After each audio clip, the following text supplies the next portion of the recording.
Petit exercice rituel en ce début d'année. Imaginons 2020, imaginons cette entrée dans la nouvelle décennie, avec toute la subjectivité que suppose l'exercice, sans prétendre endosser les habits de prophète. Disons-le tout de suite, sauf sur le plan strictement numérique, cette année n'ouvre rien. Elle embarque surtout les questions irrésolues de la précédente décennie. Les démocraties n'ont toujours pas su se repositionner face à la montée des autoritarismes portés par le désarroi des classes moyennes. La question écologique n'a toujours pas le début d'une réponse à la hauteur du défi, c'est-à-dire adaptée en termes de moyens et de degré de coordination. Le Brexit continue à créer une énorme inconnue aux portes de l'UE. La Chine demeure ce géant dont on ne sait s'il va submerger le monde ou s'effondrer. L'Amérique latine, une poudrière politique et financière, et l'Algérie, un voisin au bord de l'implosion. Et l'on ne voit sur aucun de ces enjeux s'esquisser l'amorce d'un dénouement. Bref, 2020 appartient encore à l'après 2008. Un après 2008 où, comme le surlignait Xavier Timbaud dans une récente vidéo, nous avons su traiter les bilans des agents financiers et privés, mais nous n'avons pas su traiter l'économie réelle et la question sociale. 2020 s'annonce donc comme l'année des faux-semblants. La récession mondiale, tant crainte, n'aura sûrement pas l'ampleur que certains lui prédisent. Et il se pourrait même que ça et là ressurgisse prématurément le mot « reprise » dans le vocabulaire des experts. Dans ce monde de l'après-2008, où l'argent, les prix d'actifs, les trésoreries ont leur vie propre, décorrélés du réel, l'économie peut aller mal sans vraiment aller mal. L'activité peut ralentir sans son florilège de faillites, de licenciements qui généralement amplifient le phénomène. Et il se peut que ce début d'année s'illusionne de l'idée d'une résolution du Brexit, quand l'accord négocié à Bruxelles n'est que le début d'un processus long et profondément incertain.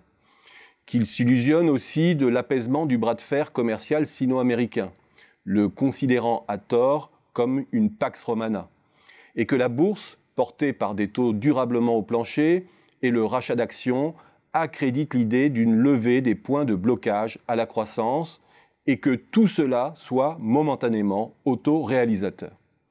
Mais détrompons-nous, même s'il y aura en 2020 quelques reprises de feu de la croissance, ce sera une fausse bonne nouvelle. Et peut-être même le plus gros risque de cette année. L'illusion que tout ne va pas si mal avec la finance dans le rôle de l'orchestre du Titanic est précisément ce qui fait que 2008 n'appartient toujours pas au passé et que le business as usual continue son cours sans prendre à bras le corps les enjeux que j'ai mentionnés d'entrée. Et cette conjoncture en apesanteur est aussi ce qui fait que Trump n'aura pas à rendre compte de son bilan véritable à plus long terme. En somme, l'année 2020 risque plus que jamais d'être pour l'Occident l'année du loup de Tex Avery qui continue à courir quand la falaise est déjà derrière lui. L'année 2020 sera aussi celle d'une démocratie qui sauve les meubles en apparence alors qu'elle est assaillie de toutes parts. Et dans ce contexte, chaque élection devient le marqueur de cette déliquescence. L'année commencera avec des tests importants en Italie, avec les élections en Calabre et en Émilie-Romagne en janvier, suivies dans le courant de l'année de 6 autres tests régionaux. Elles seront décisives pour la recomposition politique du pays et devraient surligner l'extrême fragilité et illégitimité des partis fréquentables qui ne se maintiennent plus que par combinazione, un acharnement thérapeutique qui accélère leur discrédit. Idem en Allemagne, avec l'élection test du Land de Hambourg, qui devrait acter une fois de plus le naufrage du SPD et fragiliser un peu plus la grande coalition au plan national. Et l'année se finit en apothéose avec l'élection présidentielle américaine du 3 novembre. Elle occupera le devant de la scène et pourrait consacrer le caractère insubmersible de Trump. Et même si tel n'est pas le cas, une victoire démocrate risque fort d'être un cadeau empoisonné, tant ces derniers sont divisés, tant le corps social n'est pas prêt à opérer le tournant radical qui permettrait à l'Occident de changer d'époque, sous leadership américain. Reste le désastre le plus certain de 2020, tout ce qui ne se fera pas. En 2020, la Commission communiquera sur le Green Deal, glosera sur la neutralité carbone. Le slogan sera là, mais le Green Deal ne se fera pas.